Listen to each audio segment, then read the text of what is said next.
나누실 말씀은 구약성경 출애굽기 4장 10절에서 17절의 말씀인데, 다른 사람을 보내세요 란 제목의 메시지를 함께 나누겠습니다.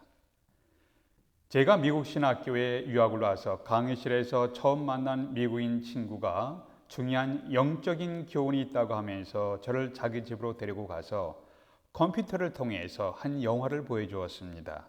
그 제목이 아마데우스입니다. 이 이야기는 울프강 아마데우스 모차르트의 뛰어난 음악적 재능에 대한 영화였습니다. 모차르트 근처에는 또 다른 음악인이 있었는데 안토니오 살리에리가 있었습니다. 살리에리도 훌륭한 음악인이었지만 천재적인 모차르트에 비하면 그저 평범한 사람에 불과했습니다. 살리에리는 하나님께서 모차르트에게 부여한 탁월한 재능을 시기 질투하며 열등의식을 갖고 고민하다가 오히려 자신이 받은 음악적 재능을 펼치질 못했습니다. 그래서 결국에는 살리에리는 비참한 인생 말년을 마무리하는 장면이 나옵니다. 여기에서 메시지는 우리가 타인과 비교하여 자신의 부족한 재능에 대해서 열등의식을 갖고 불평하지 말고 하나님께서 우리 각자에게 부여하신 재능을 개발하고 사용하라는 것입니다. 오늘 성경에 나오는 모세는 하나님이 부여하신 재능과 기회를 사용하기를 회피하고 있었습니다. 하나님께서 떨기나무 불꽃 중에 초자연적으로 나타나서 모세에게 부탁하신 일이 있었습니다. 모세야, 내가 성장해 왔던 애굽으로 돌아가라. 애굽 왕 바로에게 내 백성 이스라엘을 이 땅에서 내보내라고 선언하거라. 이때 모세의 반응이 어땠습니까? 하나님, 제가 누굽니까? 하나님, 저는 I am nobody. 저는 아무것도 아닙니다. 이제 하나님, 저는 적임자가 아닙니다 라고 변명했습니다. 다시 하나님께서 설득하시니까 모세가 하나님 누구십니까? 제가 하나님의 이름을 잘 모릅니다 라고 하면서 또 회피했습니다. 또다시 하나님이 설득하니까 이번에는 모세가 이스라엘 백성들은 하나님께서 저를 보내신 것을 믿지 않을 것입니다 라고 거듭해서 변명하며 회피했습니다. 이때 하나님께서 세 가지 기적을 보여주시면서 애굽 사람들이 내가 너를 보내는 것을 믿을 것이라고 설득하셨습니다. 이 세 가지 기적의 사건은 애굽 사람들이 두려워하며 섬기는 우상신들을 정복하며 심판하는 표징이었습니다. 애굽인들은 뱀을 우상 숭배의 대상으로 삼았습니다. 애굽 왕은 머리에 뱀의 머리 형상을 부착해 했습니다. 모세가 지팡이로 뱀이 되게 하고 다시 꼬리를 잡으니 지팡이가 되게 하심으로 모세는 애굽의 우상신들을 정복할 수 있다는 것을 보여준 첫 번째 기적이었습니다. 또한 애굽인들은 불치의 질병으로 알려진 문둥병을 고칠 수 있다는 우상신을 숭배했습니다. 하나님께서 모세의 손에 발생했던 문둥병 치료를 보여주면서 하나님은 문둥병을 치료한다는 애굽의 신을 정복할 수 있다는 것을 보여주셨습니다. 이것이 두 번째 기적입니다.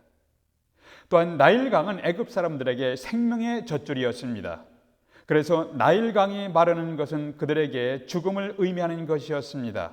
그래서 애굽인들은 나일강을 우상신으로 섬겼습니다. 바로 그 나일 강물을 취하여 육지에 부으니 그것이 붉은 피가 되었습니다. 이것이 세 번째 기적이었습니다. 이러한 기적들은 모세가 애굽을 정복할 수 있을 뿐만 아니라 애굽의 우상신들을 심판할 수 있다는 사실에 대해서 하나님께서 보여주신 예언적 기적이었습니다. 모세야, 이 세 가지 기적을 통해서 사람들이 너를 믿을 것이니라. 사람들은 내가 하나님이 너를 보냈다는 사실을 믿을 것이니라. 그러니 모세야, 더 이상 변명하지 말고 애굽으로 내려가거라. 이것이 모세를 향한 하나님의 메시지였습니다. 그러나 다시 끈질기게 변명하며 회피하는 이 얄미운 모세를 향해 하나님의 반응을 통해서, 하나님의 응답을 통해서 오늘 우리에게 주시는 메시지가 무엇인지를 나누겠습니다. 첫 번째, 우리의 재능보다는 하나님의 능력을 바라보십시오. 우리의 재능보다는 하나님의 능력을 바라보십시오. 10절 보겠습니다. 오 주여, 나는 본래 말을 잘하지 못하는 자니이다. 주께서 주의 종에게 명령하신 후에도 역시 그러하니 나는 입이 뻣뻣하고 혀가 둔한 자니이다. 이것은 순서상으로는 네 번째 변명이었습니다. 이 변명은 한마디로 요약하면 하나님, 저 말 잘 못해요. 지도자가 되어 이스라엘 백성들을 인도하려면 말을 잘해야 되는데 하나님, 저 본래 말을 잘 못합니다. 이런 모세의 변명이 합당한 변명인가요? 성경은 사도행전 7장 22절이 모세에 대해서 이렇게 증거하고 있습니다. 모세가 애굽 사람들의 모든 지혜를 배워 그의 말과 하는 일들이 능하더라.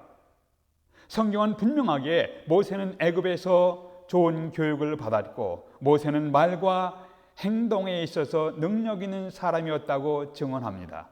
그런데 지금 모세가 하나님 앞에서 자기는 말을 잘 못한다고 하면서 변명하고 있습니다.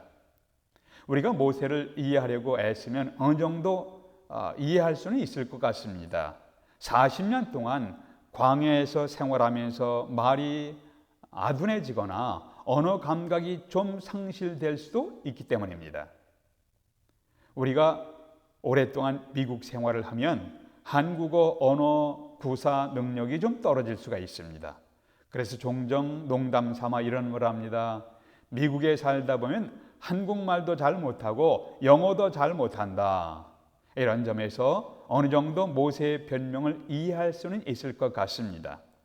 그러나 유창한 언어를 구사해야 하나님을 영화롭게 하는 일을 잘하는 것은 아닙니다.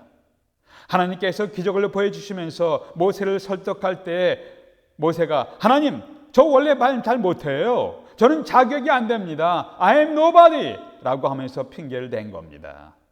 이때 하나님께서 모세에게 무엇이라 말씀하셨는가요? 11절을 보십시오. 여호와께서 그에게 이르시되 누가 사람의 입을 지었느냐?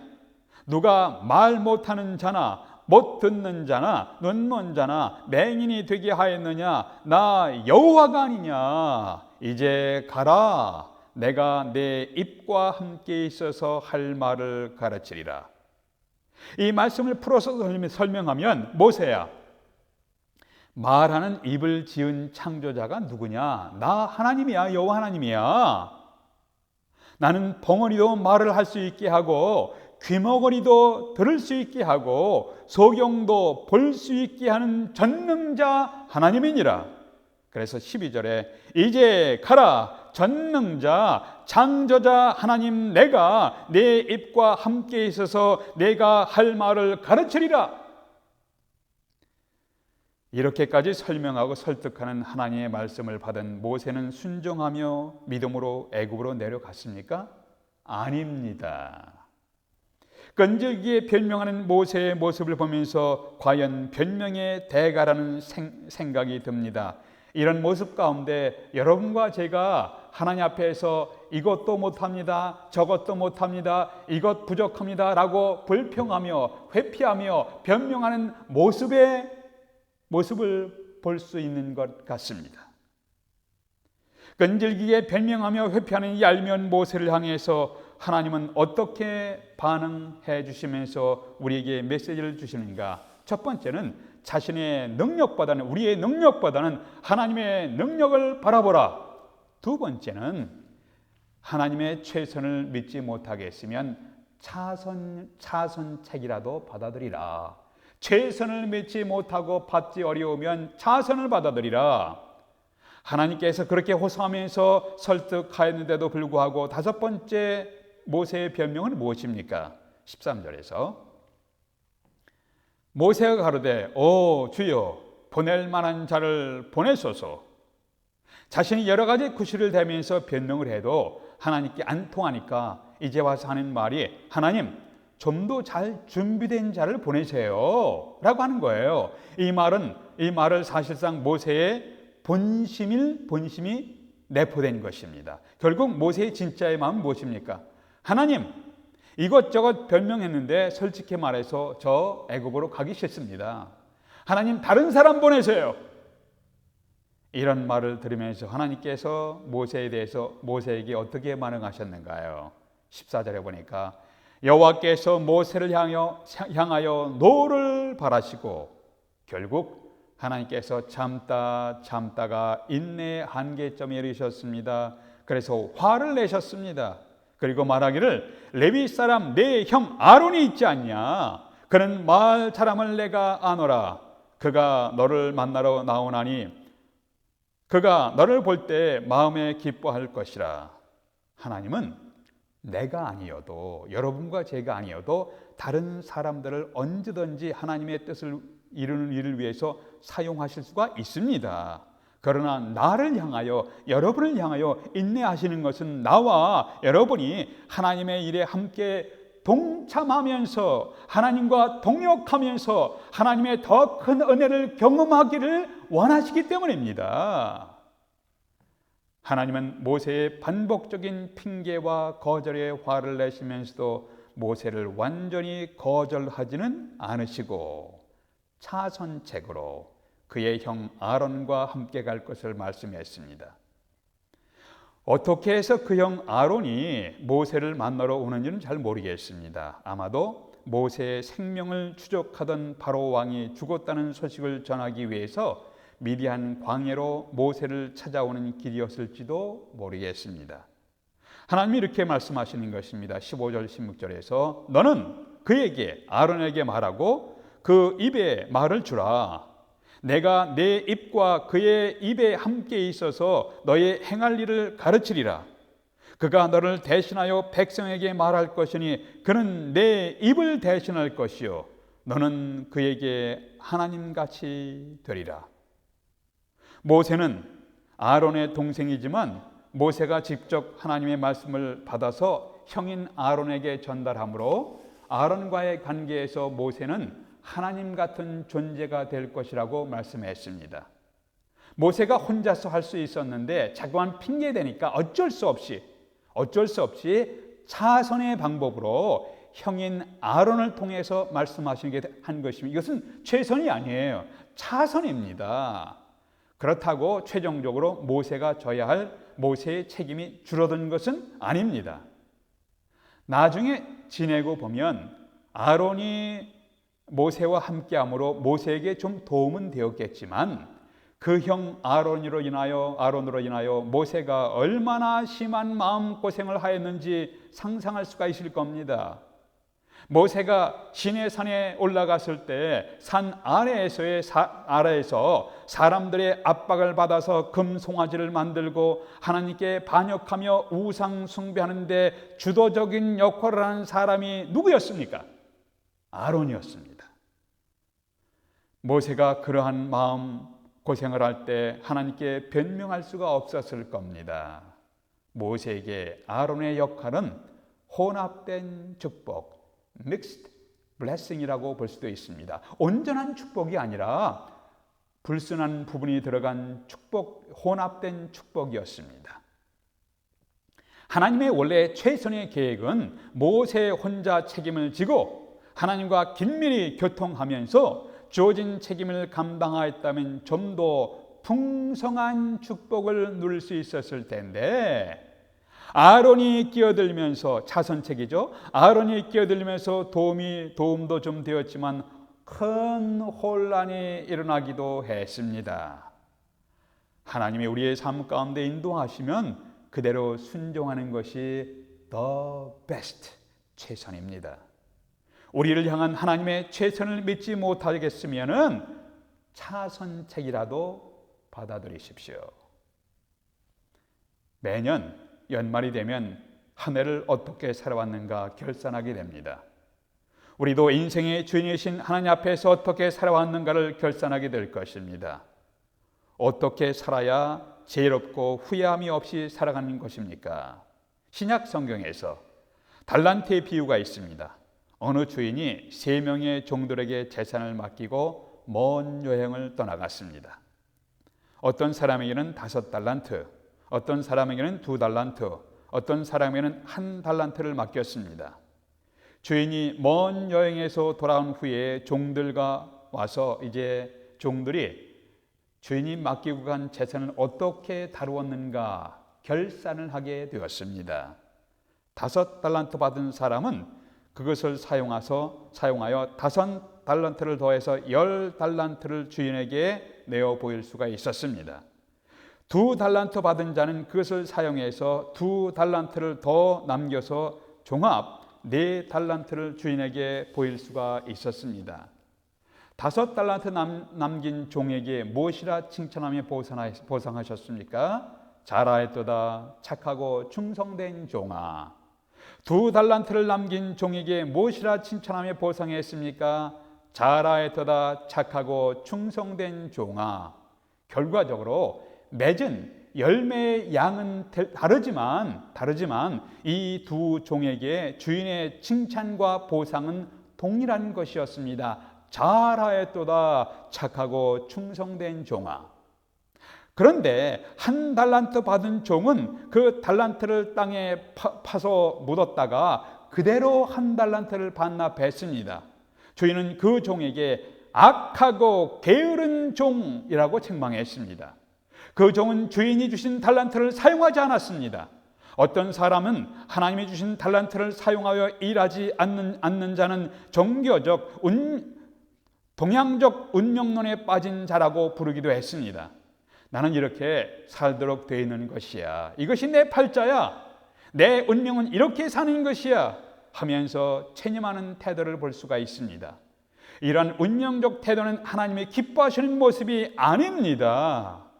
오늘 말씀에서 하나님께서 주인에게 심하게 책망받은 종은 의도적으로 범죄했거나 악독한 일을 하지 않았습니다.